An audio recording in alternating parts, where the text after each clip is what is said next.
This is how we entertain ourselves in the camper parking lot.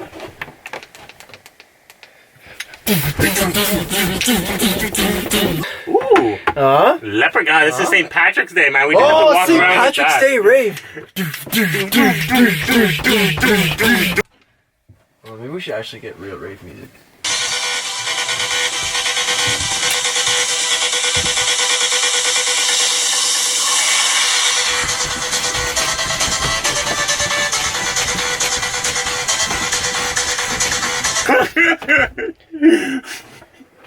Freaking weirdos.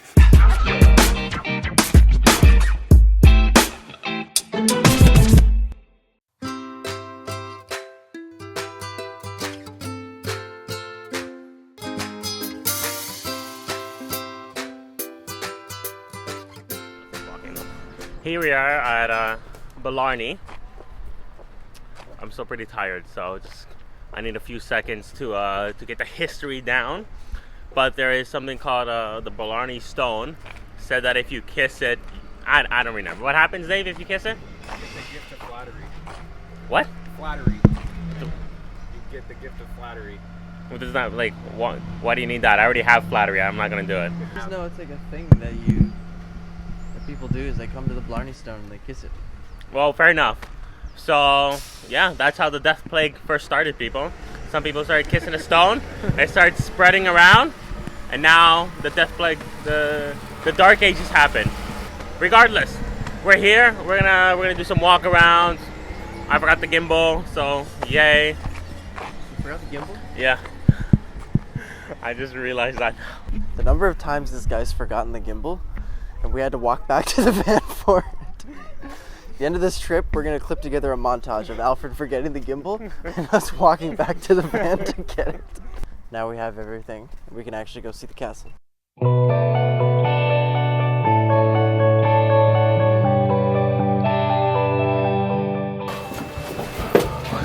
It's a good thing we got practice for this at Ballybur. Yeah. Except people that were taller than 4 feet lived at Ballybur. We can rename this Gimli's Castle. Why? Because only Gimli would fit in here. It's an extremely tight fit.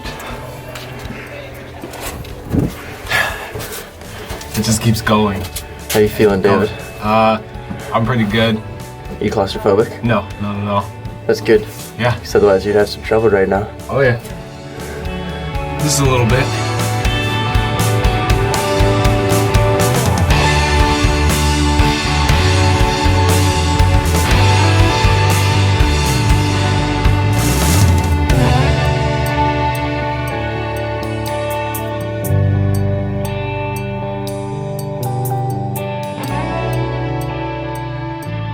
You have to kiss the Blarney Stone. Why? Everybody has to kiss the Blarney Stone. Why do I have to do it? We all have to do it. Are you gonna kiss the Blarney Stone? Yeah. You can't come all the way and not do it. No, that's Alfred, man, you can't come to Ireland and not kiss the Blarney Stone. Yes, I can. It's pretty No, that's simple. what everyone does. No. You have to kiss the Blarney Stone. I'm not a follower. I'm a leader. So I'm gonna lead in not doing it. Oh, Since you're too scared to kiss the Blarney Stone, you get to record. I'm not scared. I'm gonna do it. Oh, you're gonna do it now. Huh? Oh, you're gonna do it now. No, I never said I wasn't. Never did that come out of my We mouth. have you on film. Man, you can't come to Ireland and weird. not kiss the Blarney Stone. Yes, I can. It's pretty No, that's simple. what everyone... You guys crazy. It's here and there, like, you know, the germs is one thing, but what I believe in more is getting the shot. I gotta make sacrifices sometimes, and as a leader, the main thing you gotta do is make sacrifices. Yes, maybe I did say I wasn't gonna do it. One of his major sacrifices is the truth. Okay, maybe I did say I wasn't gonna do it, but He did say, man, you can't come to Ireland and not weird. kiss the Blarney Stone. yes, I can. It's No, pretty that's simple. what everyone... Who's counting? We are. Yeah, I said I'm a leader, and you know, leaders lead. Anyways, I'm gonna do it because I'm a leader. What'd you say after And that? what? What'd you say after you're a leader? I said I'm a leader, and leaders, I'm not gonna. I said that I don't have.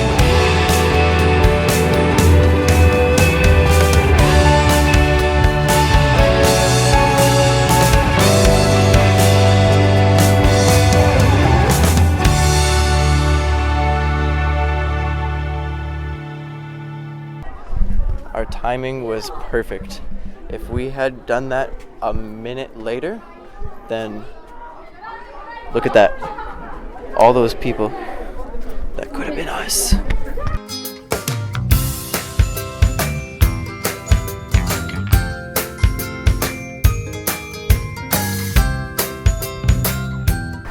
Alright, so we just pulled up in the camper to Desmond Castle. I'd like to take a moment to dedicate this episode to my friend Desmond back home, since we're going to Desmond Castle. I hope you're watching, Des. So it turns out that this castle isn't open until April. And they got the itinerary wrong. But I think, all in all, this mostly encompasses Desmond Legg. Desmond Legg would invite us to his castle, and then when we got here, tell us that, just kidding, it's closed until April.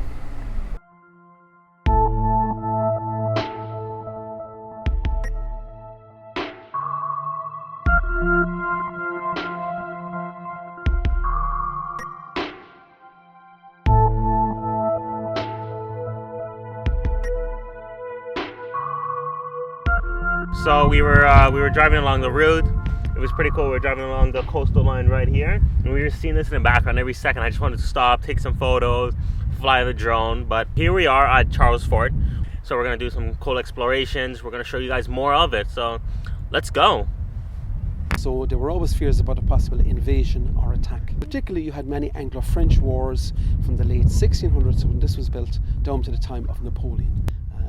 Now, also, the other thing people often notice in Charles Fort is it doesn't look very big as you're approaching, because the walls are actually sunk down behind the outer defences. So this means that it has a very small target or low profile. This one basically then was probably the biggest military engineering project in Ireland back in the 17th century.